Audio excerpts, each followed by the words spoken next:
Thành Nghị được hàng triệu người yêu mến trên toàn thế giới, đã chứng minh lời nói của Lưu Diệc Phi là sự thật. Sau khi được khán giả yêu mến, Thành Nghị không còn nghĩ đến việc cải thiện bản thân nữa. Ngược lại, họ đã làm rất nhiều điều gây tranh cãi. Lúc đầu, Thành Nghị thực sự nghĩ rằng anh có thể làm bất cứ điều gì anh muốn. Họ đều có thể dùng những việc làm tốt trong quá khứ làm lá chắn. Những gì xảy ra tiếp theo chỉ cho thấy mức độ tự luyến của anh ta. Cuối cùng, ông đã phung phí hết thiện chí mà ông đã gây dựng được với khán giả. Tại sao dạo này Thành Nghị lại mất lòng dân đến vậy? Ai đã gây ra chuyện này, và anh ta đã làm những chuyện gì gây tranh cãi? Câu trả lời không được chấp nhận, dù những người nổi tiếng này có nổi tiếng đến đâu, họ luôn phải nhớ một điều khi làm việc. Họ phải rất quan tâm đến cảm xúc của khán giả và không được hành động như thể mình vượt trội hơn khán giả trước mặt họ. Về mặt này, lúc đầu Thành Nghị diễn xuất rất tốt. Sau khi tham gia một số tác phẩm, anh ấy đã có chút tiếng tăm, nhưng vẫn còn khá khiêm tốn. Nhưng sau đó, khi tác phẩm mới của ông, Về núi và biển, được xuất bản, tôi không biết liệu ông có cảm thấy tác phẩm của mình không được nhiều người biết đến hay không, nên đã gây tiếng vang lớn sau đó. Đầu tiên, anh ấy bắt đầu phát trực tiếp với hy vọng mọi người sẽ theo dõi chương trình một cách cẩn thận, chỉ bằng cách này chúng ta mới có thể tránh bỏ sót bất kỳ chi tiết nào.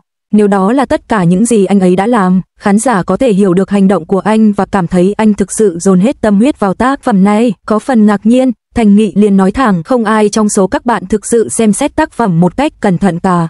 Ngay khi những lời này được nói ra, khán giả lập tức cảm thấy không thoải mái. Anh ta thậm chí còn không biết mình có đọc kỹ hay không, vậy tại sao anh ta lại tùy tiện hiểu sai? Sau khi sự việc này nổ ra, studio của Chang Y đã ngay lập tức đưa ra phản hồi. Ông cho biết đây chỉ là sự hiểu lầm của một số cư dân mạng, còn bản thân ông thì không nghĩ như vậy. Mặc dù studio đã phản hồi, nhưng thực tế không có bao nhiêu người thực sự muốn tin tưởng Trình Nghị. Tôi nghĩ anh ấy hẳn cũng nghĩ như vậy, chẳng trách anh ấy nghĩ rằng tỷ suất người xem của chương trình thực sự tệ. Chúng ta có thể đổ lỗi mọi vấn đề cho khán giả vì họ không chú ý không? Sau một cuộc tranh cãi lớn như vậy, lượng rating vốn đã thấp của chương trình lại càng tệ hơn. Trong thời gian này, nhiều vấn đề cũng phát sinh, chẳng hạn như thường xuyên xảy ra lỗi trong quá trình sản xuất.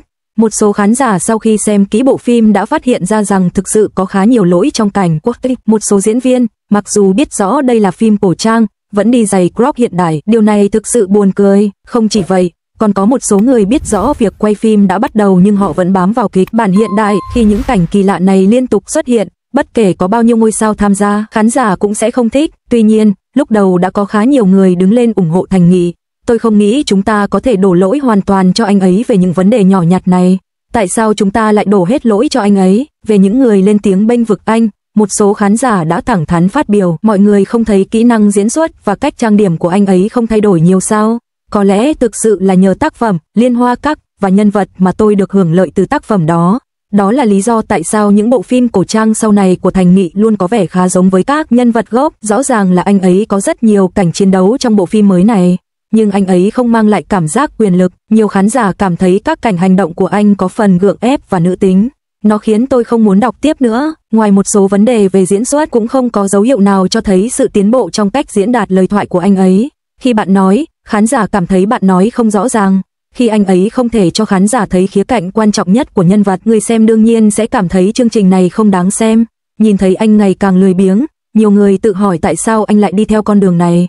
Bạn biết đấy, lúc đầu anh ấy khá nổi tiếng, hồi đó, Trình Nghi toát ra vẻ ngây thơ và ngốc nghếch đặc biệt. Hơn nữa, diễn xuất của anh thực sự khiến khán giả cảm nhận được khả năng diễn xuất tuyệt vời của anh. Khi đó, Thành Nghị rất coi trọng kỹ năng diễn xuất vì anh hiểu mình đã trải qua bao nhiêu thất bại trên hành trình theo đuổi ước mơ. Khi mới bước chân vào ngành giải trí, anh chỉ là một diễn viên bình thường, chủ yếu đóng vai vệ sĩ. Khi không có ai chú ý đến mình, Thành Nghị cảm thấy mình cần phải nỗ lực hơn nữa để thay đổi tình hình. Tuy nhiên, ngay từ đầu anh đã chọn sai con đường nên điểm mạnh của anh không bao giờ có thể được phát huy hết. Phải đến năm 2016, anh mới tìm được con đường đúng đắn và sự nghiệp của anh đã hoàn toàn đảo ngược tình trạng thụ động trước đây, mệt mỏi thẩm mỹ. Đến năm 2016, anh bắt đầu chú ý nhiều hơn đến thể loại giả tưởng. Không lâu sau đó, anh bắt đầu tham gia bộ phim truyền hình Huyền thoại Chu Sen. Tác phẩm này cuối cùng cũng cho mọi người thấy được vẻ đẹp trai của Thành Nghị. Tuy nhiên, ông cũng gặp phải một số áp lực trong thời gian này. Người hâm mộ Vương Tuấn Khải luôn cảm thấy hình ảnh của anh không đẹp bằng những ngôi sao mà họ yêu thích. Lý do khiến người hâm mộ có ý tưởng này chủ yếu là vì nam diễn viên đóng vai thời trẻ của nhân vật này là Vương Tuấn Khải. Thành Nghị không hề sợ những tranh cãi này. Ông cảm thấy rằng ít nhất sẽ có nhiều người biết họ là ai thông qua những tranh cãi này. Tác phẩm này đã chứng minh thực lực và nâng cao danh tiếng của anh. Năm 2020, anh tiếp tục xuất hiện trong Tình yêu và sự cứu chuộc. Tác phẩm này là bước ngoặt lớn trong sự nghiệp của ông, giúp ông trở nên nổi tiếng ngay lập tức.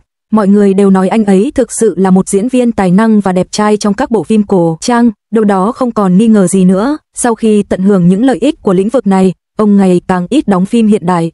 Thành Nghị nghĩ rằng anh có thể tiếp tục đóng phim cổ trang, nhưng anh không ngờ khán giả sẽ bắt đầu thấy chán thể loại phim này. Trong mắt những khán giả này, bất kể là diễn viên nào, nếu họ ở một nơi trong thời gian dài, tình cảm của mọi người dành cho họ cũng sẽ dần phai nhạt. Sau khi hình ảnh của mình bị ảnh hưởng nghiêm trọng, Thành Nghị nhận ra rằng điều này sẽ gây ra nhiều ảnh hưởng tiêu cực đến sự nghiệp của mình.